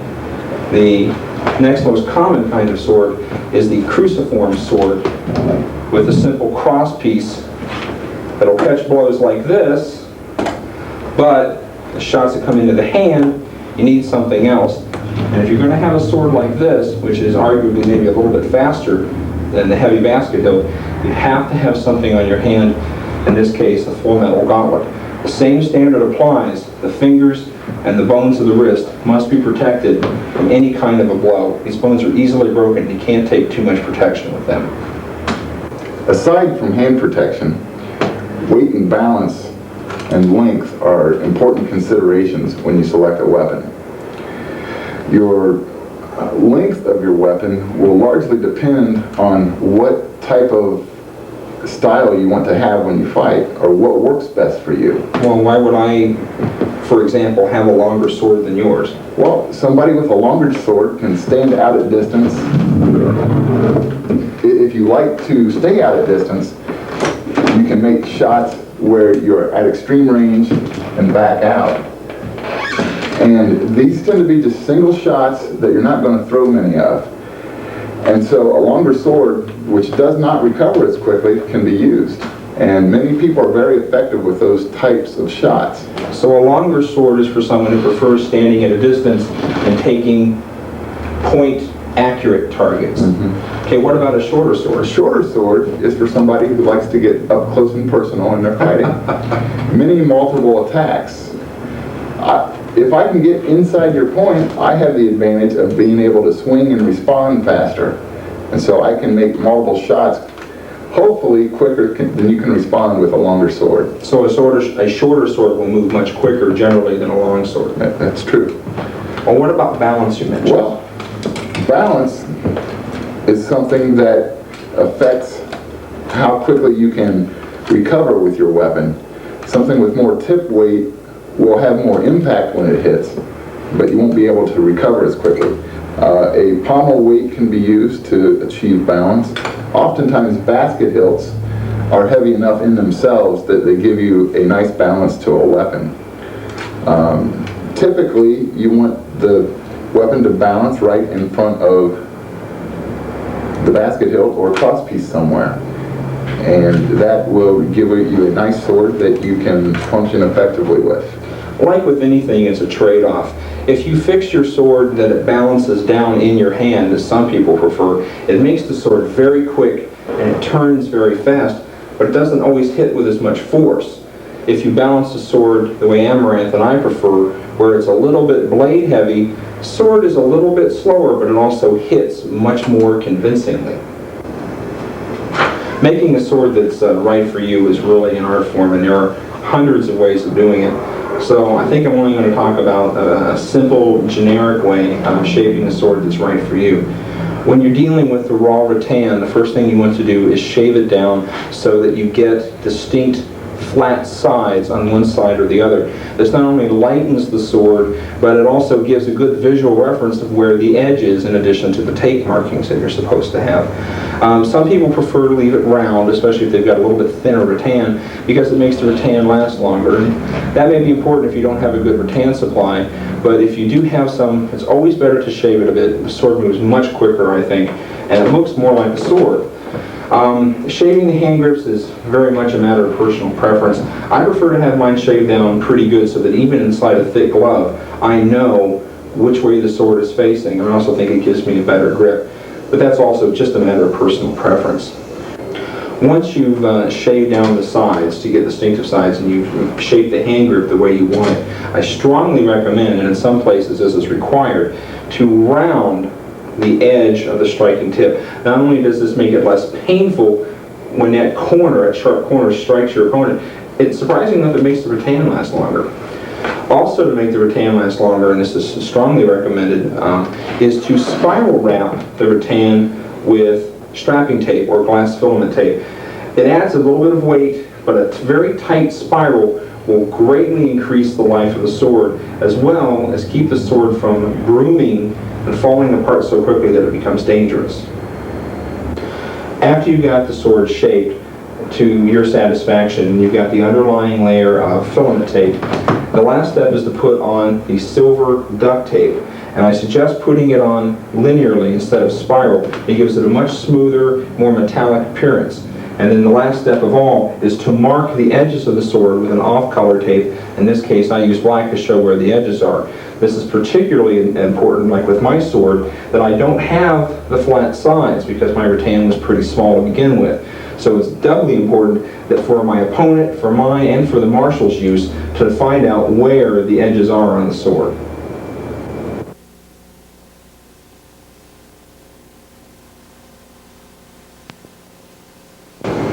Okay, the final point we have to make about swords concerns thrusting tips.